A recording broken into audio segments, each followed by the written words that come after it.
Hello everyone, मैं धर्मेंद्र और मेरे यूट्यूब चैनल पे आप सभी का स्वागत है। आशा करते हैं कि आप सभी घर पर होंगे और सुरक्षित होंगे। तो 2 दिन वीडियो अपलोड नहीं किया गया, जिसके पीछे एक कारण ये है कि पटना में कोरोना बहुत तेजी से फैल रहा है और जिसके लिए हम कोचिंग पे नहीं जा सकते। इसके पहले जो भी वीडियो आप देख रहे थे वो कोचिंग पर शूट किया हुआ वीडियो था। अब हम टेम्पररी सेटअप बना लिए अपने रूम में ही और रूम में ही वीडियो शूट करेंगे। जो इस कोरोना महामारी के दौरान मतलब आपको वीडियो देखने को मिलेगा वो सब रूम के सेटअप के अकॉर्डिंग होगा। तो हम आज का हमारा टॉपिक, जैसा कि आप देख सकते हैं हमारे पीछे कुछ लिखा हुआ है, exercise 3A part 2 methods of factorisation. हम लोग सबसे पहले इसमें जो पढ़ना है मेथड्स ऑफ फैक्टराइजेशन। कुछ और आइडेंटिटीज है, उसके पहले मैं बता दूं कि उसके लिए हम एक्सरसाइज वाइज पढ़ेंगे। जो जैसे जैसे एक्सरसाइज आएगा वैसे वैसे कुछ आइडेंटिटीज के बारे में हम लोग एक्सप्लेन करते चलेंगे, उसको प्रूव करते चलेंगे। इसके पहले हम लोग जो पढ़ने जा रहे हैं वो एक्सरसाइज 3A और उसके लिए आइडेंटिटीज हम बता दिए जो इंपॉर्टेंट था। तो इसमें पहला चीज है मेथड्स ऑफ फैक्टराइजेशन। इसमें आपको पढ़ना क्या है, factorisation by taking out the common factor. तो हमको क्या करना है कि जो इक्वेशन दिया होगा उसमें से कॉमन फैक्टर को निकाल करके फैक्टराइज करना है। दूसरा मेथड है फैक्टराइजेशन बाय ग्रुपिंग। तो ग्रुपिंग के माध्यम से भी फैक्टराइज करना है। तो ग्रुपिंग कैसे करते हैं, तो इन 2 मेथड के बारे में आज हम लोग जानेंगे इस वीडियो के थ्रू, और इसके आगे का चीज हम लोग अगले वीडियो में पढ़ेंगे।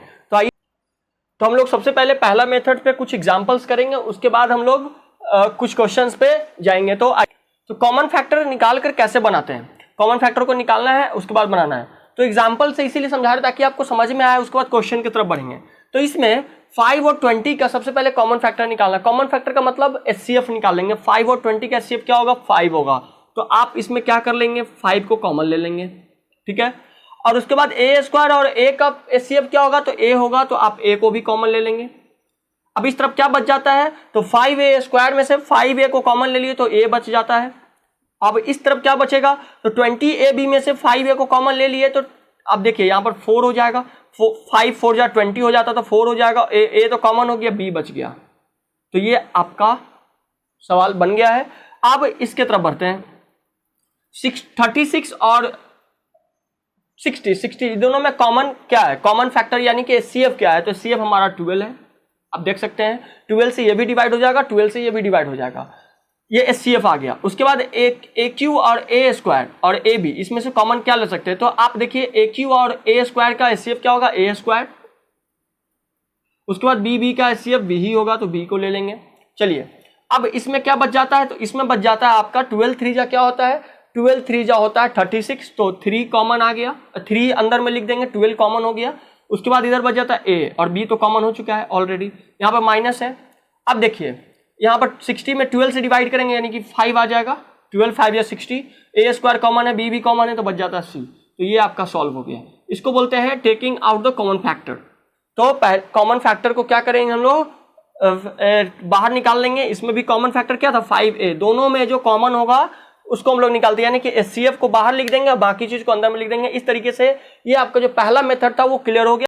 ये क्वेश्चन आपको दिखने में लग रहा होगा कि सब चीज तो ठीक ही है सर, क्या प्रॉब्लम है इसमें, 6 × 2A + 3B का whole square minus 8 × 2A + 3B। ये तो बहुत ईजी है कि सर ये दोनों कॉमन तो है ही, तो इसको कॉमन ले लेंगे और 6 - 8। ऐसा नहीं है, यहाँ पे स्क्वायर है, ये आपको बता रहा है कि इसमें कुछ अलग तरीके से बनेगा।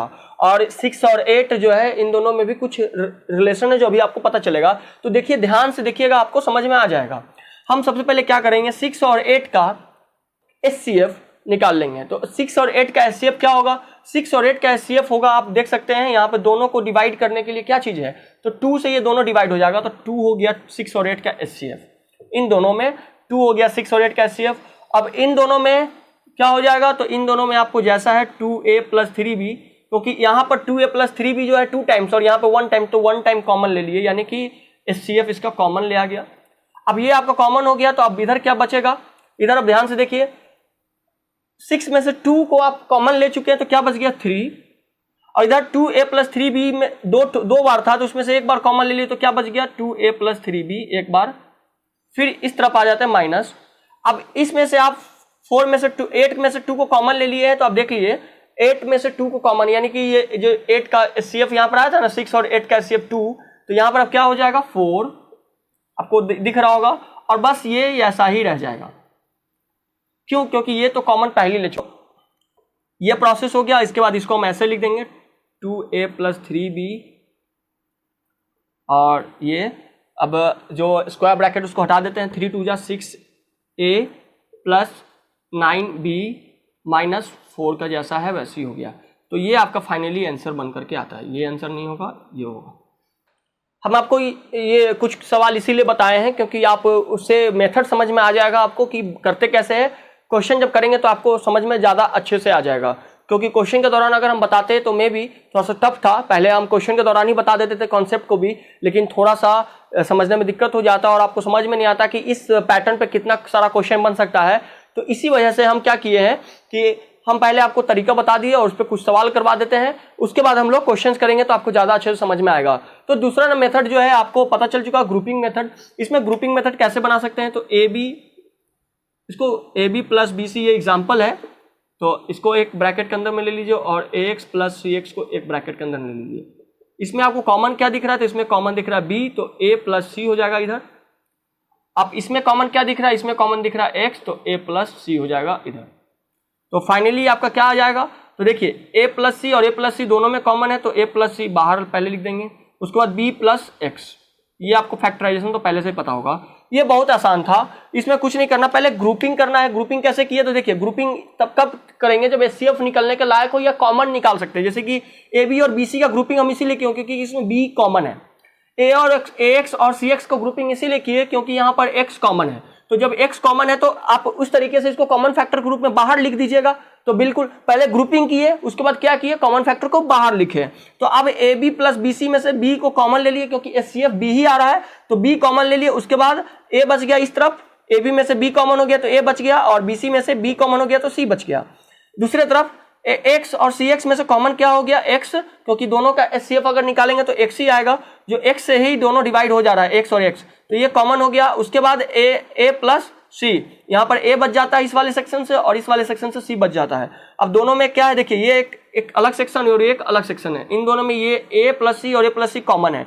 तो यहाँ पे भी हम लोग कॉमन फैक्टर को बाहर निकालते हैं, A प्लस C को कॉमन निकाल दिए। अब बहुत बच्चा क्यों याद हो जाता है, बहुत बच्चे समझते हैं क्या है कि जब ऐसा बन जाता है तो हम लोग क्या करते हैं, ये दोनों में से कोई एक बाहर लिख देते हैं, ऐसे समझे हुए हैं बहुत बच्चे, ऐसे समझे हुए हैं। हम आपको बता रहे हैं कि A प्लस C दोनों सेम है, तो एक बाहर लिख देते हैं, दोनों में से कोई एक बाहर लिख देता है, उसके बाद B प्लस X इधर लिख देता है। ऐसा नहीं है, ये एक अलग सेक्शन है, समझने के लिए ऐसे समझ सकते हैं, ये एक अलग सेक्शन है और ये एक अलग, जिसको दोनों को सेपरेट कौन कर रहा है, प्लस।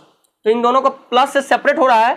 अब इन दोनों में कॉमन क्या था, A प्लस C इधर और A प्लस C कॉमन है, तो पहले इस कॉमन वाले से को लिख दिए। उसके बाद क्या बच जाता है, तो B into A plus C में से A प्लस C कॉमन हो गया तो B बच गया यहाँ पर, और X into A plus C में से कॉमन क्या है, A प्लस C आप कॉमन ले लिए तो क्या बच जाता है, इधर X बच जाता है। इस तरीके से आपका ये अब बारी आ गया है क्वेश्चन का, क्योंकि आपको समझाने के लिए हम एग्जाम्पल का इस्तेमाल किए थे। अब हम क्वेश्चन पे उसको अप्लाई करके दिखाएंगे कि क्वेश्चन पे कैसे उसको अप्लाई करते हैं और कैसे क्वेश्चन भी हमारा आसानी से बन जाता है। तो आप जो है आराम से देखते रहिए, अगर आपको समझ में नहीं आया तो फिर आप कमेंट में दीजिएगा सर हमको समझ में नहीं आया है। तो चलिए क्वेश्चन को देखिए। तो 9x² प्लस 12xy, तो यहाँ पर आपको भी पता होगा कि हम क्या करते हैं, HCF लिखते हैं, HCF को ही कॉमन फैक्टर के रूप में इस्तेमाल करते हैं। तो आप 9 और 12 का HCF निकालेंगे तो क्या आएगा, 3 आएगा। चलिए, और x² x का HCF क्या होगा, x होगा, तो 3x को कॉमन ले लिए। अब इधर क्या बच गया, 3x। देखिए 3 में 3 से मल्टीप्लाई हो, 9 और x में x होगा तो 9x², तो ये पूरा कंप्लीट हो जाता है। अब इस तरफ क्या बच जाएगा, अब इस तरफ देखिए 3x को निकाल दीजिए, 3x इसको डिवाइड करते हैं, तो 3x जब 12xy में डिवाइड करेंगे तो ये 4 टाइम्स में कटेगा और ये एक 1 टाइम में y, तो यानी कि ये 1 का तो कोई वैल्यू नहीं, तो यहाँ पर क्या हो जाएगा 4y। आपको क्या करना, बस कॉमन फैक्टर से डिवाइड करते चला जाना है। तो ये आपका आंसर फाइनली बन करके आ गया। अब दूसरा नंबर ये अलग टाइप का है, आपको अब देखिए 1 बना दिए हम, 2 और 3 आपका बन जाएगा, इस ऐसा ही है। अब इसमें 4 में क्या करना है, 4 में देखिए बिल्कुल सेम है। देखिए यहाँ पर 2a into x plus y और minus 3b into x plus y, तो x प्लस वाई और x प्लस वाई दोनों में कॉमन है, तो x प्लस वाई और x प्लस वाई दोनों कॉमन है, तो हम बाहर इसको कॉमन फैक्टर ग्रुप में बाहर निकाल देंगे। अब बात करते हैं, अब इन दोनों में से x y कॉमन आ गया तो बचा क्या, 2a। अब इन दोनों में से x y कॉमन आ गया, ये पहले माइनस लिख दीजिए क्योंकि माइनस से ये दोनों जो है सेपरेट हो रहा था, तो ये अब बच गया x प्लस वाई, तो कॉमन ले चुके तो बचा क्या, माइनस 3b।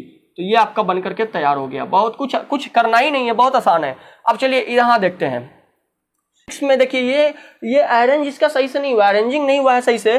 तो आप जब अरेंज नहीं है, ग्रुपिंग सही से नहीं हो, तो पहले इसको ग्रुप कर लेते हैं। देखिए x में a से मल्टीप्लाई होगा तो ax हो जाएगा, आपको दिख रहा होगा, ये ax हो गया, और यहाँ पर जब x में 5 से होगा तो 5x हो जाएगा।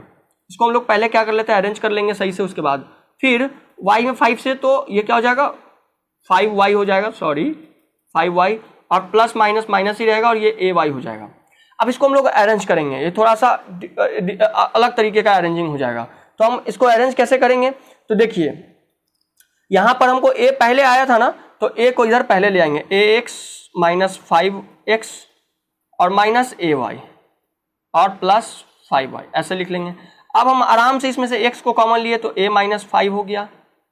अब यहाँ पे माइनस a माइनस y लिख देंगे, y को कॉमन ले लिए, यहाँ पर माइनस माइनस का साइन है तो माइनस, और ये अंदर वाला जो प्लस है, अब जो अंदर में प्लस आने वाला था यहाँ पर पहले a लिखिए, ये माइनस हो जाएगा। तो फाइनली देखिए ये अलग सेक्शन है और ये अलग सेक्शन है, तो x इंटू ए माइनस 5 माइनस वाई इंटू ए माइनस 5, तो ए माइनस 5 कॉमन है तो इसको बाहर लिख लेंगे ए माइनस 5 को। अब इस वाले सेक्शन से ए माइनस 5 को कॉमन ले लिए तो बचा क्या x, और इस वाले सेक्शन से ए माइनस 5 को कॉमन ले लिए तो बचा क्या माइनस y। तो ये आपका फाइनली आंसर निकल करके आ गया। बहुत लोग तो ऐसे भी समझाते हैं कि जब दो सेम होता है तो एक बाहर लिख देता है, उसके बाद x और माइनस वाई लिख देते हैं, लेकिन जो रियलिटी है कैसे ये बना हुआ वो हम आपको बताने की कोशिश कर रहे थे, इसीलिए हमको ऐसा करना पड़ा कि इस सेक्शन से a माइनस 5 को कॉमन ले चुके हैं तो बचा क्या x, तो x को यहाँ पे लिख दिए। इस सेक्शन से भी a माइनस 5 को कॉमन ले लो, बचा क्या माइनस वाई, तो माइनस वाई को यहाँ पे लिख दिए। अब हम बढ़ते हैं इस सवाल की तरह। अभी ये सवाल बताए हैं कि ये आप सिंपली ऐसे नहीं बनाइएगा, इसमें क्या करना है देखिए, 4 into a plus B minus 6 into a plus B का होल स्क्वायर है, तो इसमें ना ए प्लस बी का होल स्क्वायर पे भी इसको नहीं तोड़िएगा, नहीं तो गलत भी हो जाएगा। देखिए यहाँ पर इसको कॉमन कैसे लेंगे, कॉमन फैक्टर निकालेंगे। 4 और 6 का पहले एचसीएफ क्या होगा 2 होगा, तो 2 को पहले बाहर लिख दीजिए।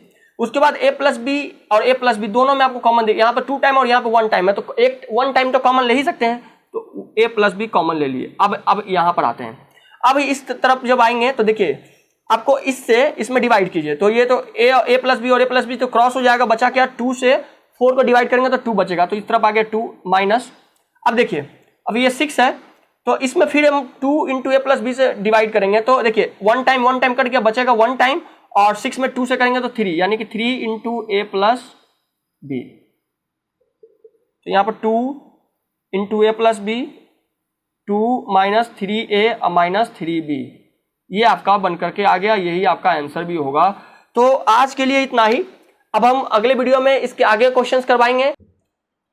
तो आपको लगा होगा कि सर आज 7 ही क्वेश्चन तक हो पाया, तो बाप रे इतना बड़ा एक्सरसाइज है, कितना दिन लगेगा इसमें। आप बिल्कुल भी नहीं घबराइए, 2 से 3 क्लास में ये खत्म हो जाएगा, ज़्यादा से होगा तो 4 पार्ट इसका बनेगा आज, इसीलिए क्योंकि हमको कॉन्सेप्ट समझाना था, मेथड समझाना था, इसीलिए इसमें टाइम लग गया। और अब इसके बाद जब हम क्वेश्चंस करवाएंगे तो आपको एक ही पैटर्न पे बहुत सारा सवाल बन जाएगा, तो इसके लिए घबराने की बात नहीं है, बहुत जल्द खत्म हो जाएगा। अब बस पेशेंस रखें और वीडियो को देखते रहिए, अंत तक देखिए। चलिए, थैंक यू।